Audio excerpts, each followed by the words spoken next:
नमस्कार दोस्तों। तो आज हम करने वाले हैं इंडियन आर्मी जीडी का प्रैक्टिस पेपर सेट 5।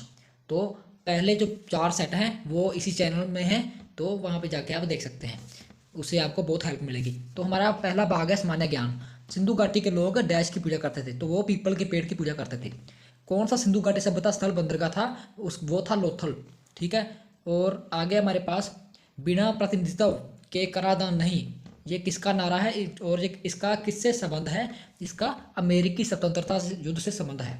आगे चौथा प्रश्न, योजना आयोग की स्थापना किस वर्ष की गई? ये की गई थी 1950 में। भारतीय संविधान में कितने सुरक्षा परिषद के स्थायी सदस्य कितने हैं? तो स्थायी सदस्य हैं 5। आगे है संयुक्त राष्ट्र संघ के अस्थायी सदस्य की संख्या है, तो इसका सही उत्तर है 10। आगे हमारे पास मंगल ग्रह के कितने उपग्रह हैं? तो मंगल ग्रह के 2 उपग्रह हैं, 2। पृथ्वी के प्राकृतिक उपग्रह कितने हैं? तो पृथ्वी का प्राकृतिक उपग्रह एक ही है, ठीक है, एक। पनामा नहर किन 2 सागरों को जोड़ती है? इसका सही उत्तर है प्रशांत सागर और अटलांटिक सागर को जोड़ती है।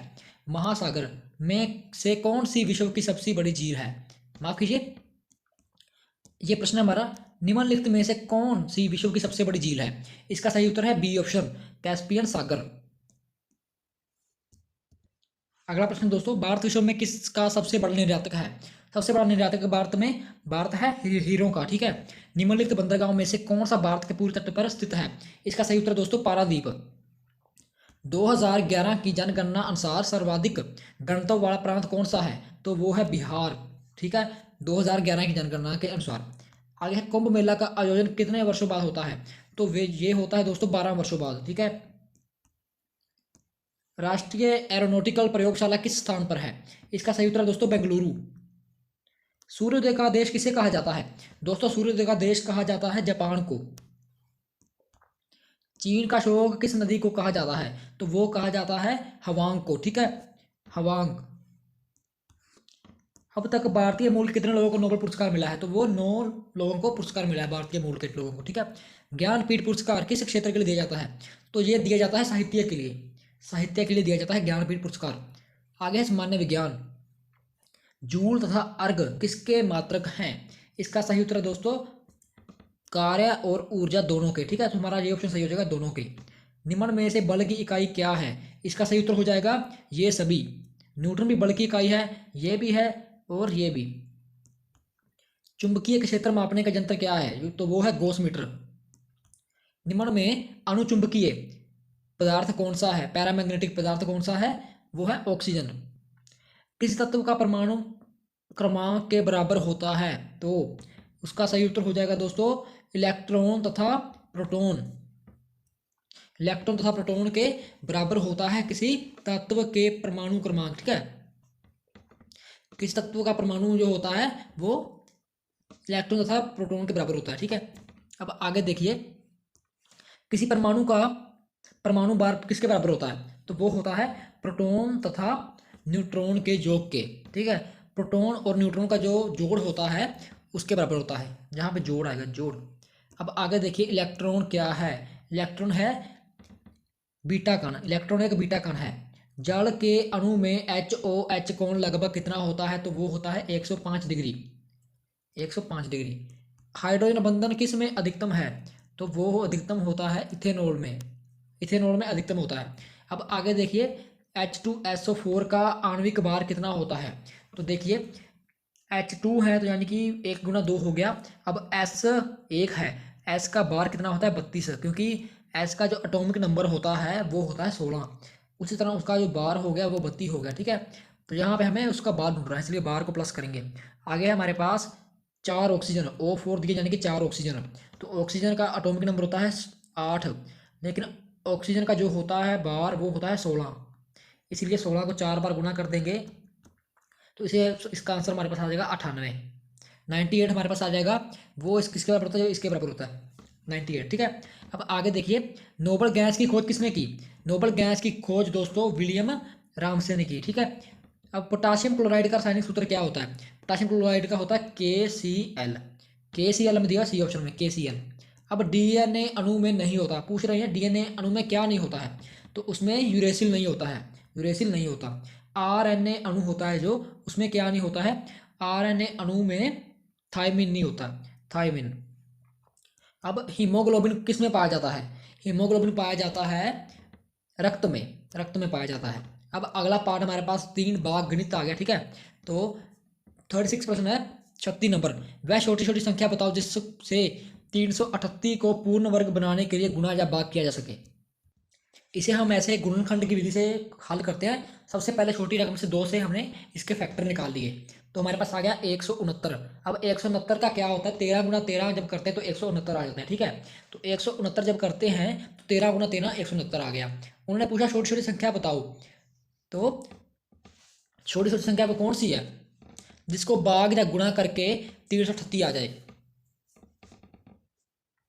तो वो संख्या दोस्तों 2, क्योंकि 13 गुना 13 जब कर देंगे तो हमारे पास 169 आ गया, और 169 को 2 से गुणा करेंगे तो हमारे पास आ गया 338। इसलिए 2 वो संख्या है जो 338 को पूर्ण वर्ग बनाने के लिए गुणा या भाग किया जा सके। अब आगे देखिए, 0.1 गुणा 0.1 गुणा 0.1, यानी कि 1/10 गुणा 1/10 गुणा 1/10। और आगे है भाग, भाग देखिए 2/10 गुणा 2/10 गुणा 2/10। तो ये वाली रकम थी जो ये भाग में थी, तो ये इधर आके उल्टी जाएगी, ठीक है। तो ये किसके बराबर आ जाएगा, 1/8 के बराबर आ जाएगा, 1/8 के बराबर आ गया। तो वो किसके बराबर होता है, 0.125 के बराबर होता है। तो ये हमारे पास आंसर आ गया 0.125। अब आगे देखिए, दो संख्याओं का मसोव 119 है, तो जो मसोव है 119 है, और जो लसोव है वो है 11,781। तो उनमें से एक संख्या 1071 है, तो दूसरी संख्या उन्होंने बोला है कि पता कीजिए। अब देखिए, इसके लिए क्या करते हैं, जो संख्या हमें ढूंढ रही है उसे x मान लेते हैं, और जो मसो वो गुणा लसो वो कर देते हैं, और जो संख्या हमें पता है उसे नीचे ले लेते हैं। तो इसे सोल्व करके हमारे पास क्या आएगा आपको दिखाते हैं। ऐसे हमने इसे सोल्व कर दिया, जैसे मैंने आपको फॉर्मूला बताया, तो इसका आंसर आ जाएगा 1309। 1309 हमें दिया हुआ है इस ऑप्शन में, 1309। अब अगला ऑप्शन देखिए, 11 संख्याओं की औसत कितनी है, 5.7। 11 संख्याओं की औसत है 5.7, और पहली 6 संख्याओं की औसत 5.2 है, और आखिरी जो 6 संख्या है उसकी औसत 5.4 है। तो उन्होंने पूछा है कि छठी संख्या बताओ। इसके लिए क्या करेंगे, पहली 6 संख्याओं का योग फिर दूसरी 6 संख्याओं का योग, दोनों को आपस में जोड़ देंगे, ठीक है।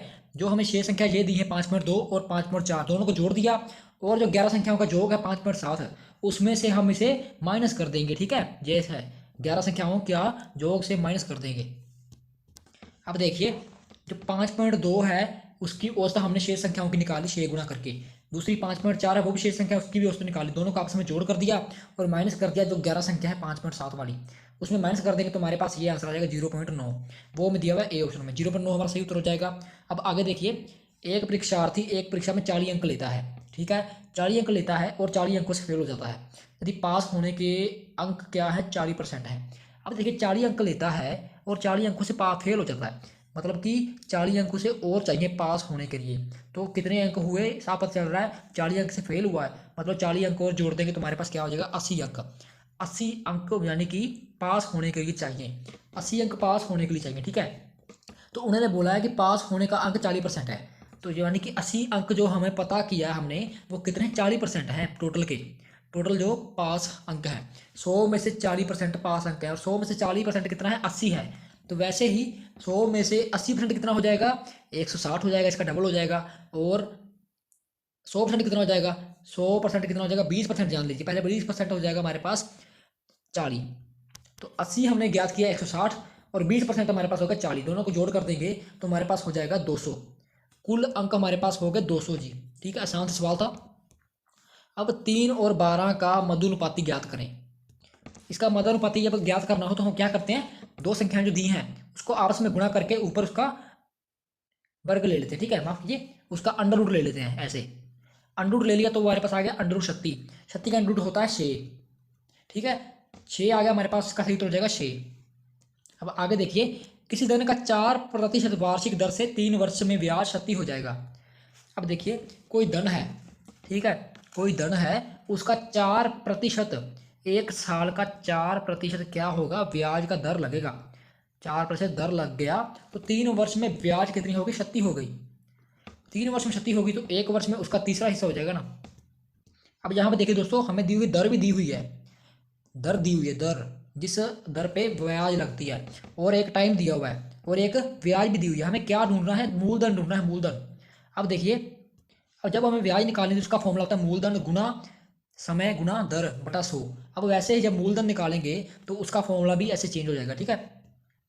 मूलधन का हमारे पास फॉर्मूला आ जाएगा 100 गुना ब्याज बटा दर गुना समय। अब 100 तो हमें पता है, ब्याज का हमें पता है कितना है 36, तो ब्याज की जगह 36 भरेंगे और दर की जगह हम भर देंगे 4%, 4 भर देंगे, ठीक है। और समय की जगह पे 3 वर्ष 3 भरेंगे हैं, तो हमारे पास क्या आ जाएगा?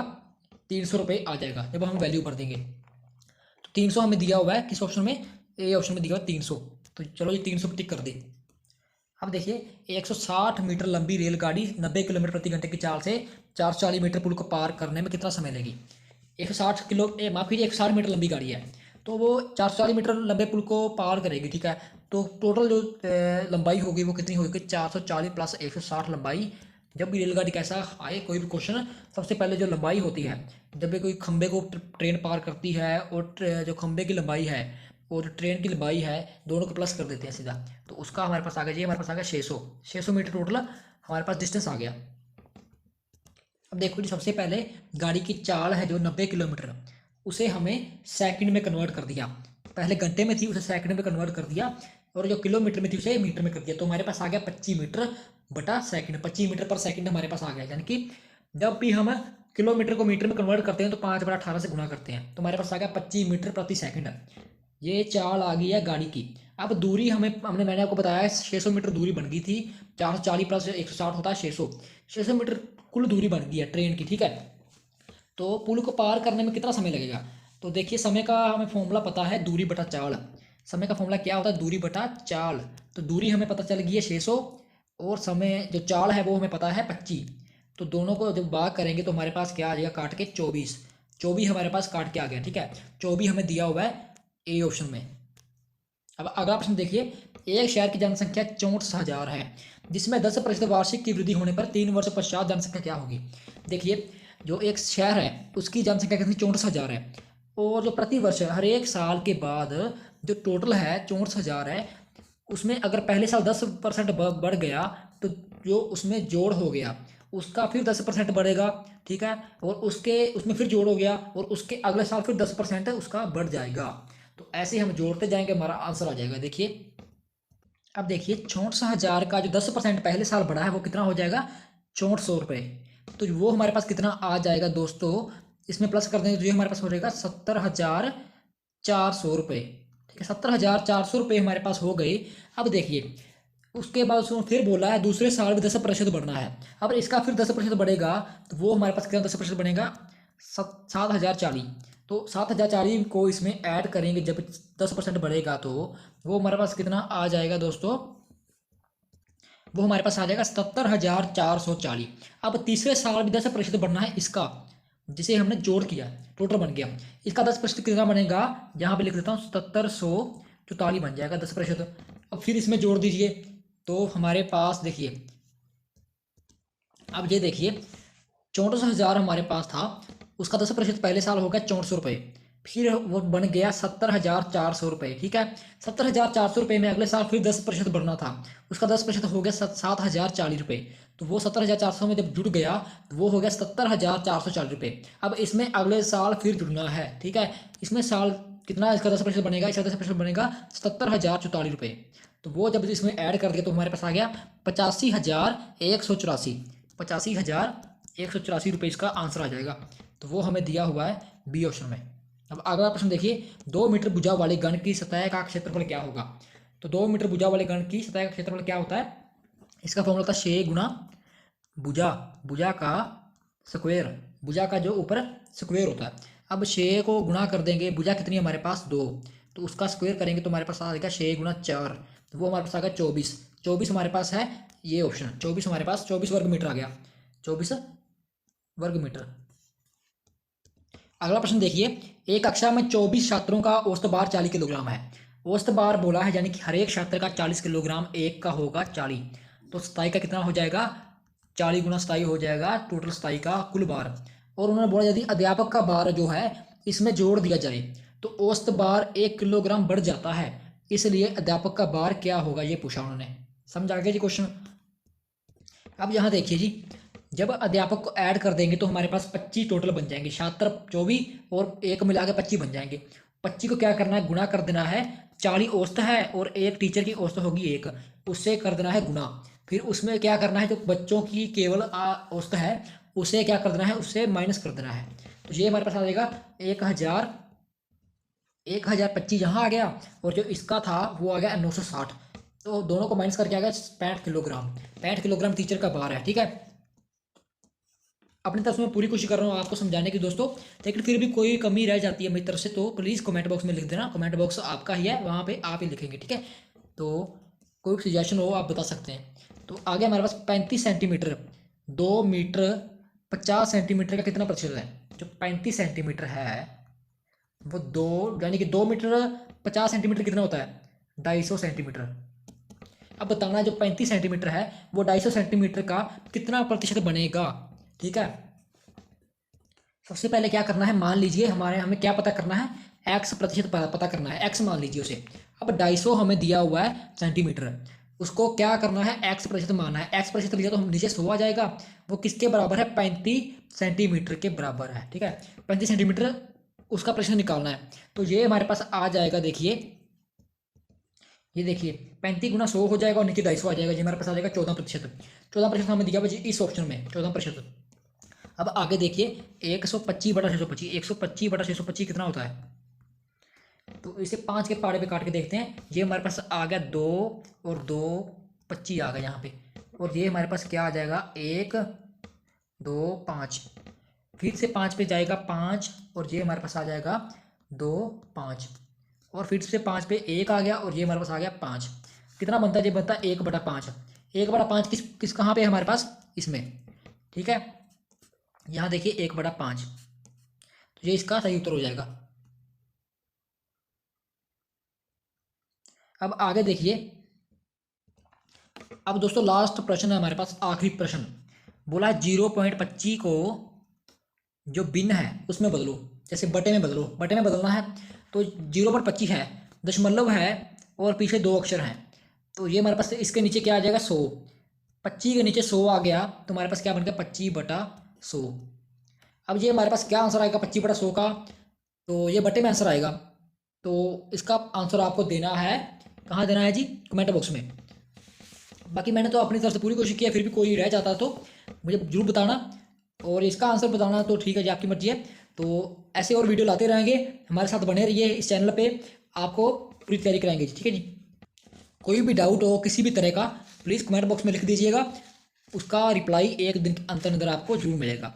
तो मिलते हैं दोस्तों अगली एक और नई वीडियो के साथ इसी चैनल पे। जय